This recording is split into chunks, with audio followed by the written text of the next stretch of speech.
Here in my country, so many people in positions of power have repeatedly dismissed acts of violence and even terrorism as legitimate forms of political expression, so long as they served a left-wing cause. It is why during those so-called George Floyd riots in the summer of 2020, as criminals and extremists burned and looted their way through America's great cities and nearly brought the country to its knees, city governments all across the country simply refused to prosecute the people conducting these acts of violence and terror. It is the reason for the now infamous image, maybe you all recall this, of a news anchor from a very prominent agency, a news anchor standing in a neighborhood consumed in flames. Meanwhile, the chyron on the bottom read that the protests were mostly peaceful. Speaking on GB News this week, the State Department's Tommy Pigott had this to say. The far left accounts for more than any ideology in terms of those attacks in 2025. The fact that we see left terrorism on par with jihadist terrorism in terms of attacks and plots in Europe. This is something we have to address, but then also to re-stress. This is not ideology and then down. This is based off of the actions that these groups are taking. Joining me now to discuss this is the journalist and author Andy Ngo. Welcome to the studio. Welcome to Free Speech Nation. Thank you. I mean, if anybody in the whole world knows about far-left extremism and violence, arguably it's you. You've pretty much written the book about it, right? Yes, I wrote a book about Antifa, but the violence in America has been going on for 70 years by the far left. Going back to since the 60s, there's been terror group after terror group that have committed all acts of atrocities, shootings, killings, jailbreaks, bank robberies, assassinations. And what's happened is that through institutional capture over the decades, from legacy institutions in media and in academia, it's created this system where the denial of the existence of far-left terrorism is so mainstream, to the point where these type of, like what happened in the US Capitol with Secretary Rubio, there was huge pushback by Democrats, liberals, and media. And what was so important about this summit, this international summit, to talk about radical left-wing terrorism, is that it was the first time that the US State Department has ever acknowledged publicly in an international forum that this is a real problem. And addressing any type of problem that exists, the first step is to acknowledge that there's a problem. And because there's been a refusal to acknowledge it by Democrats, and they hold power in most urban jurisdictions in the United States, it's empowered more terrorism. We've had killings, assassinations, bombings, and shootings. This is not just an American phenomenon.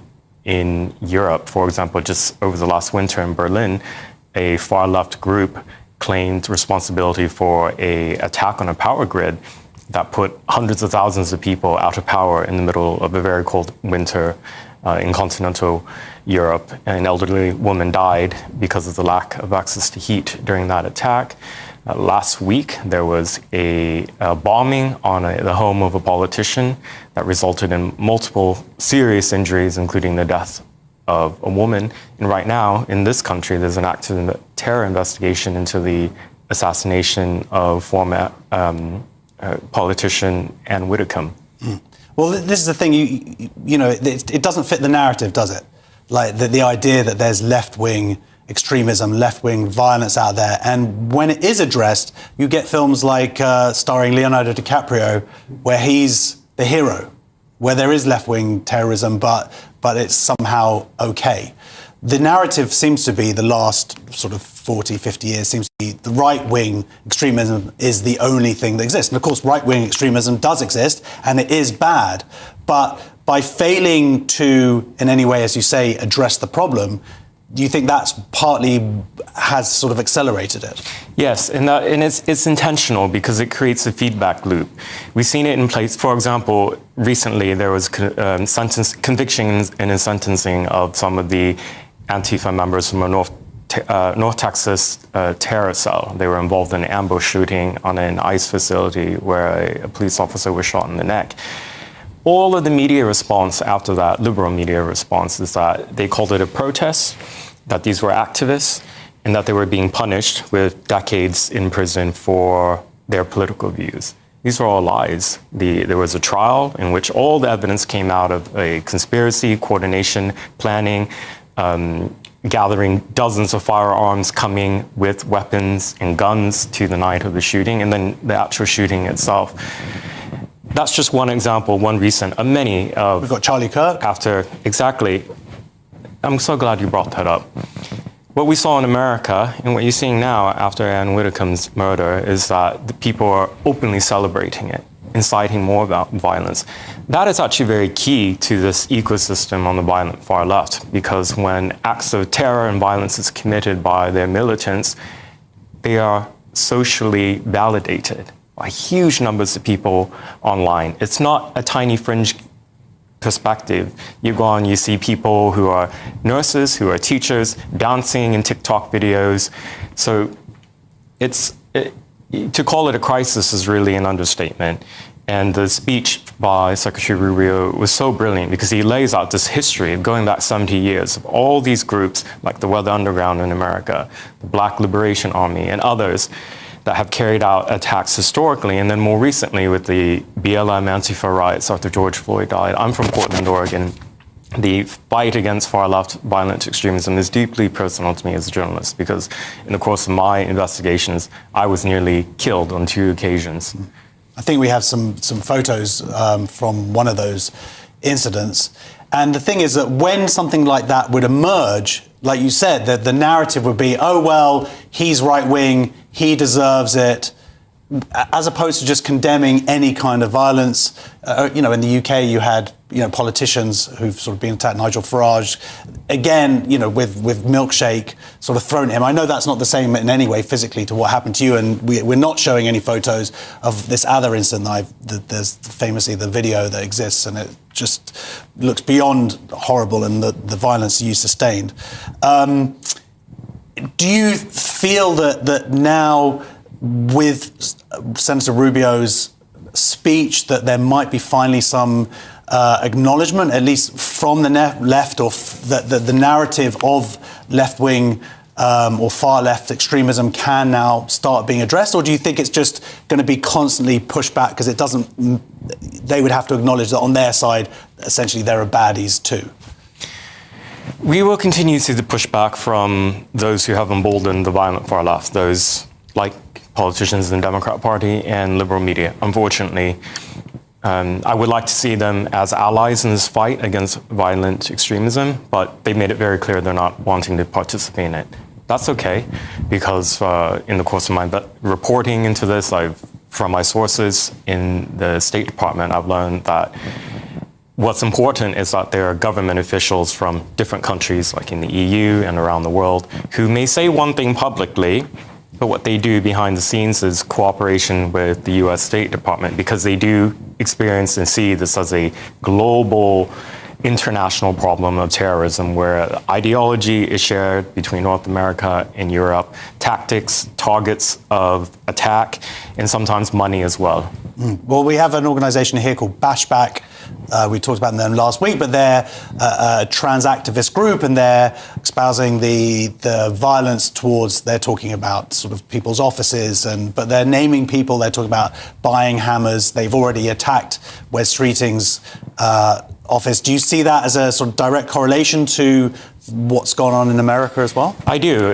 In the course of my reporting on left-wing violent extremism, a phenomenon that I observed through getting records of arrestees and suspects during months of rioting in 2020 is that disproportionately a number of the suspects and convicts ended up identifying as transgender in some way. And there's been a phenomenon that's emerged in the United States as well in the UK in the last decade of trans violent extremism, where individuals who believe that their gender affirmation is so existential that they need to take acts of direct action, and as we see with groups like Bashback, and there's an American version of it as well, they call for violent direct action, and in my view, I think that what they call for are acts of domestic violence. And do you think it's a problem that's getting worse? Are we seeing it escalating now? It is getting worse because as your government, my government has taken actions to, for example, limit puberty blockers for children or trying to cut back funding for some of the underage. They see that as an existential threat. It is, and in their worldview, being restrained is seen as being complicit in a genocide. So they use words as like genocide to describe this, and people like... Quite familiar with people misusing that word. Exactly, people like me and others who are critics of their worldview as being genociders who need to be stopped by any means necessary, including violence and more. And do you think that the narrative is going to start shifting now because of the speech? Do you think it will make any difference? Because it does seem that from a lot of the violence that we've seen over the last few years, it does seem to be coming from the left. It's not to say that there isn't right-wing violence out there, that there aren't right-wing extremists out there, but what we are seeing definitely seems to be coming from the left wing. The narratives from the media is not going to change, but they've made themselves part of the problem, and if they want, the best thing they can do is just get out of the way and allow government officials to do what they need to do. They're going to continue to mislead the public, and it's up to independent journalists and journalists like yourself and others in the media to make sure that their lies are aggressively pushed back on and fact-checked. Yeah, and I know you've got a new book coming out. Hopefully you're going to come back in a couple of months when it does come out and talk about it. But this is you sort of doing a deep dive investigation into one of these far left extremist groups. Yeah, so in the course of my investigation into trans violent extremism, I learned about a cult that exists in the United States, colloquially called the Zizians. And it's really almost kind of unbelievable in that there was a cult like Charles Manson family whose members were all transgender, and they're accused of being linked to at least 8 violent deaths, very brutal homicides and killings, and this is a true crime book called The Zizians Inside a Trans Death Cult. All right, well, we're going to hear about it in a couple of months. Thank you so much. Big round of applause, please, for Andy being on the front line of this stuff. So coming up on Free Speech Nation.